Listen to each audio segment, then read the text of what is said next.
Today is Tuesday, September 6th, and I think I'm screwed. We're sorry, the number you have dialed is not in service at this time. Now, before I get to getting to how I'm screwed, let's discuss why I'm dressed so decently. I mentioned before I joined a background actors agency. I think I mentioned that. This week I decided I still need money in other ways possible that isn't finicky on my qualifications. Because, I mean, come on. Restaurants, 2 years experience? Come on. Let me be a waiter, for crying out loud. Anyway, I'm getting sidetracked. A friend of mine a while ago told me about paid audience gigs. But I could have swore she told me it was $15 to, like, become a member or whatever. So I figured, like, you know what? I might as well spend the $15. I went to the website. It was free. Oh, man, if I'd have just checked out the website way back when, not to say I wouldn't be in this situation, but financially speaking, it'd be a tiny bit better. And I just came from my first one. It was for a sports show. And, you know, it's weird. Actors, some of these people who want to be acting I bring them up because the guest who was there brought up work ethic and how you gotta have, you know, the right work ethic. And as soon as we were done, people around me were complaining. I'm like, oh, can we leave already? Oh man, just get me out of here. And like quite literally saying, get me out of here. You're getting paid to sit and do nothing and pretend to pay attention if you're not even interested. And yeah, it wasn't much money, but it was 4 hours while the host of this show is under more lights than any of us, sweating, and he's on his third interview for the day. It doesn't matter if it's 11 at night. He's been doing this all day. The crew working around him and all of us, they've been there for probably even longer, and they have to deal with us and some of our attitudes. I don't get it. I don't get the lack of work ethic, especially when it's easy money. Maybe it's just me. What else? So yes, how I'm screwed. Okay, so the place I thought I had was in Compton. I mentioned I wanted to look at other places first.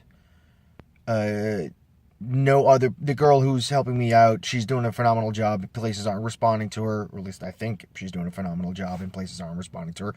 Maybe she was lying to me and just didn't find anything, and it was just telling me that no one was responding to her. I don't know, but I like to think she was making an effort. But none of them were responding, so I figured, okay, I might as well have to go with the Compton place. So I messaged him on the Monday of last week, with, you know, last Thursday being the first. I texted him asking if it was available. I could move in this past Sunday or Monday. And he responded, I'll let you know. Okay, so the next day I you know, offered the advice of the girl helping me move. I had said, I can throw in a $50 deposit for now to put towards the first month rent. And he said, I'll let you know Thursday. It's kind of last minute to let me know on the day of the first of the month. Something didn't sound right, so I kind of hassled him the night before, and he said, call me tomorrow morning at 11. I call him the next day at 11, no answer. I text him a couple of times.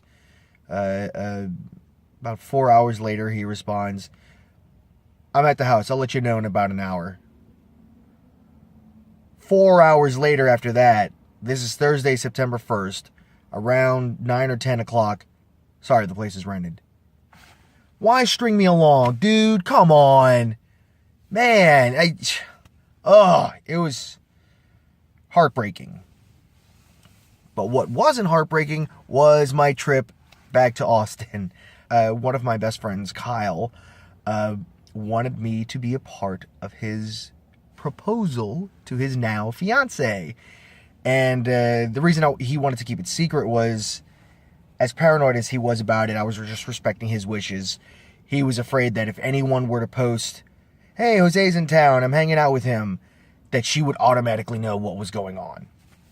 So I kept it a secret till as best I could till the next day. And by saying the best I could, I mean I wanted to make time for people who have been a pillar of support for me while I've been out here. So I made time to see Elise and Zoe and Katie and my buddy Michael. And it was nice to see Joey and Scott and Andrew and all other friends. So yeah, and the thing was, he wrote a big musical number because they're both in musical theater. And me and this other guy, Max, who is one of Kyle's high school friends, were flown in from out of town. And that we were the surprise guests of this. So what happened was he tricked her into thinking that she was doing an interview for some theater, and his brother coincidentally was going to be filming the interview. So they get there, we're all hiding, and there's coincidentally a piano in there. And he's like, "Oh, hey, Justin, did I ever tell you I like to write songs about Sarah?"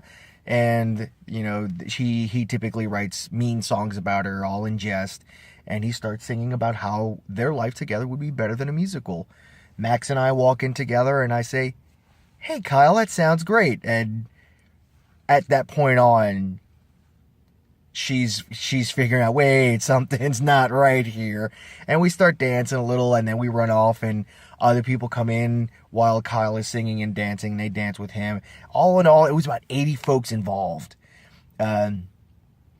All for this proposal. And they had their private moment where he proposed, and she said yes. And it was great. And I got to catch up with other friends, Christy and Becca and Tyler, and it was a great weekend. It was totally worth it. The Airbnb was a little awkward, but it was nice. It was a really nice escape from things going on. But now that I'm back, trying to make the money, because I'm back on the hunt for foster homes for the boys, because Saturday I will be back to living out of my car. Which, again, I'm totally fine with living out of my car. I can't do that to my boys, especially since my gig, my actual work, starts next week. I don't want to leave them in the car 6 p.m. to 2 a.m. Overnight, when it's nice and dark, maybe, but I don't want to leave them while there's still sun out and heat, and I really don't want to. I'd rather not even leave them in the car overnight. I would do it if I had to, and I had no choice. But what I think I'm going to do is, on those days, if I haven't found foster care for them, I'll check into a cheapo motel for the night and leave them in the bathroom, and hopefully not get in trouble. That's my struggle for the week. Finding a new place again. I mean, it's unfortunate that it's happening, but on the plus side, I'm able to save up a little bit more money. Still putting out job applications for other jobs, hopefully in addition to this other job, or just having to replace it, and then I have to quit and blacklist myself from working at this theme park, which I don't want to do because this job itself sounds fun. Getting paid to act, basically, for a decent amount of money and no real pressure. So those are some of the best kind of jobs. I've been putting in for a lot of admin, customer service, support kind of work, because that's what I have a lot of experience in. I have excellent customer service skills. I don't need to give you my resume. Why am I going into that? But that's what I've got going on this week. I hope to have some better news next week. We'll see. It sucks, but I'm optimistic because this is temporary. So until next time, be excellent to each other.